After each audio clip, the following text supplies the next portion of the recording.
संजय राऊत यांनी नुकताच मोठा दावा केलाय। संजय राऊत यांनी म्हटलंय की एकनाथ शिंदे हे पुन्हा कधीच मुख्यमंत्री होऊ शकणार नाहीत, कारण भाजप तसं होऊ देणार नाही।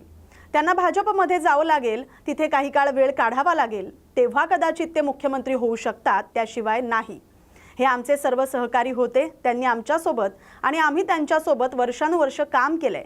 तेव्हा त्यांना शिवसेना फोडायची होती, म्हणून एकनाथ शिंदे यांना मुख्यमंत्री केलं। गंभीर आरोप करत संजय राऊत यांनी म्हटलंय की सुप्रीम कोर्ट हे भाजपचे कार्यकर्ते आहेत। सुप्रीम कोर्टातील बरेच न्यायाधीश हे भाजपचे कार्यकर्ते आहेत, ते त्या पद्धतीने काम करतात, असा आरोपही राऊत यांनी केलाय। पत्नीला आत्महत्येस प्रवृत्त केल्याच्या आरोपाखाली सध्या अटकेत असलेला भाजप नेत्या पंकजा मुंडे यांचा स्वीय सहाय्यक म्हणजेच पीए अनंत गर्जे याला सोमवारी सत्र न्यायालयानं जामीन मंजूर केला। न्यायालयानं गर्जे याला नेमक्या कोणत्या कारणास्तव जामीन मंजूर केलाय याचा सविस्तर आदेश रात्री उशिरापर्यंत उपलब्ध झाला नव्हता। आपल्यावरील आरोप अस्पष्ट असून आपल्यावरील कारवाई ही दुर्दैवी घटनेच्या नंतरच्या भावनिक तणावाचा परिणाम असल्याचा दावा गर्जे यानं जामिनाची मागणी करताना केला होता। गर्जे याची पत्नी डॉक्टर गौरी पालवे या महानगरपालिकेच्या केईएम रुग्णालयात दंतवैद्य म्हणून कार्यरत होत्या। त्यांनी गेल्या वर्षी 22 नोव्हेंबर रोजी मध्य मुंबईतील वरळी येथील त्यांच्या निवासस्थानी आत्महत्या केली होती। गौरी आणि गर्जे यांचे गेल्या वर्षी फेब्रुवारीमध्ये लग्न झालं होतं। तथापि गौरी यांच्या मृत्यूनंतर त्यांच्या वडिलांनी केलेल्या तक्रारीवरून वरळी पोलिसांनी गर्जे, त्याचा भाऊ आणि बहीण याच्या विरुद्ध आत्महत्येस प्रवृत्त केल्याच्या आरोपाप्रकरणी गुन्हा दाखल केलाय। सार्वजनिक उद्देशांसाठी अधिग्रहित केलेल्या जमिनींना झोपडपट्टी पुनर्वसन कायदा लागू होण्याच्या वैधतेला आव्हान देणारी याचिका मुंबई विद्यापीठानं नुकतीच मागे घेतली। त्यानंतर कलिना स्थित विद्यापीठाच्या मालकीच्या जमिनीचे सीमांकन करण्याचे आणि सीमांकित जागेवर अतिक्रमण असल्यास ते हटवण्यासाठी आवश्यक त्या उपाययोजना करण्याचे आदेश उच्च न्यायालयानं अनुक्रमे शहर सर्वेक्षण अधिकारी आणि मुंबई महापालिकेला दिले। न्यायमूर्ती गिरीश कुलकर्णी आणि न्यायमूर्ती आरती साठे यांच्या खंडपीठानं 26 ऑक्टोबर 1987च्या सदनेत नमूद केल्याप्रमाणे विद्यापीठाच्या जमिनीचे सीमांकन करण्याचे आदेश दिले। महाराष्ट्र झोपडपट्टी क्षेत्र कायदा आणि विकास नियंत्रण आणि प्रोत्साहन नियमावली 2034च्या तरतुदींना आव्हान देणारी याचिका मागे घेण्याची परवानगी विद्यापीठानं मागितल्यानंतर न्यायालयानं हे आदेश दिले। मुंबई महापालिकेच्या पहिल्या सभेची कार्यक्रम पत्रिका नगरसेवकांना पाठवण्यात आले। या सभेसाठी सादर करण्यात आलेल्या 27 प्रस्तावांपैकी 20 प्रस्ताव हे रस्ते, चौक आणि इतर कामांच्या नामकरणाचे आहेत। यावरून काँग्रेसनं भाजपवर आरोप केलेत। भाजप शिवसेना महायुतीला विकासकापेक्षा नामांतरावरच रस असल्याची टीका काँग्रेसनं केली आहे। मुंबई महापालिकेच्या महापौर आणि उपमहापौर यांची निवड झाल्यानंतर आता मुंबई महापालिकेच्या कामकाजाला सुरुवात झाली। 25 फेब्रुवारी रोजी पुन्हा महासभा होणार आहे। यावेळी नामनिर्देशित नगरसेवकांची नावं घोषित केली जाणार आहेत।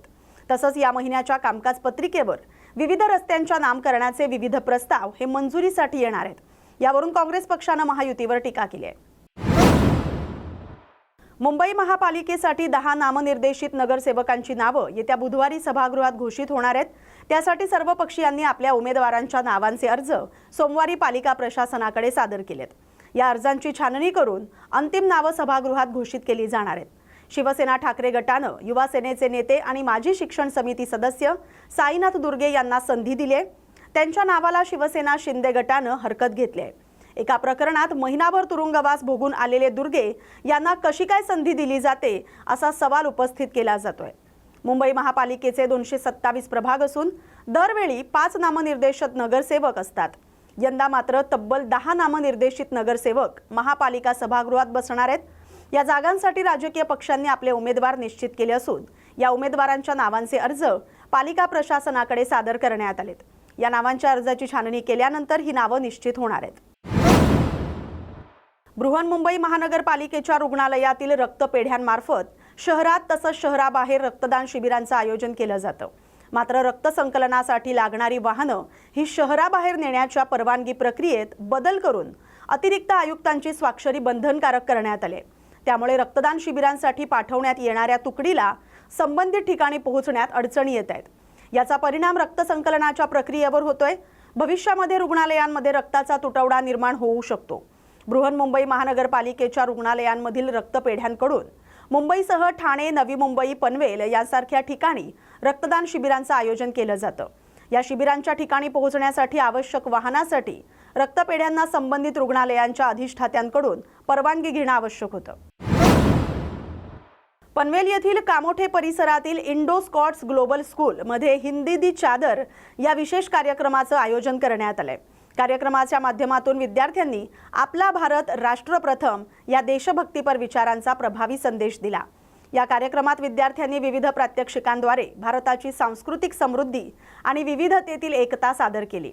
महाराष्ट्रातील विविध प्रांतातील भाषा, पारंपरिक वेशभूषा आणि सांस्कृतिक वैशिष्ट्य विद्यार्थ्यांनी रंगतदार पद्धतीने साकारली.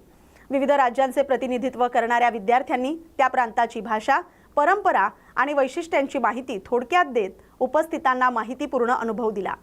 मराठी, हिंदी तसंच प्रादेशिक भाषांमधील संवादातून एक भारत श्रेष्ठ भारतचा संदेश देण्यात आला. या उपक्रमामुळे विद्यार्थ्यांमध्ये देशप्रेम, राष्ट्रीय अभिमान आणि सांस्कृतिक जाणीव अधिक दृढ झाल्याची भावना शाळा प्रशासनाने व्यक्त केली आहे. या बातमीसोबतच मुंबई बुलेटिनमध्ये वेळ झाल्या तर इथेच थांबण्याची. अशाच महत्त्वाच्या बातम्यांसाठी पाहत राहा न्यूज मराठी 24/7. नवा भारत, नवा विचार.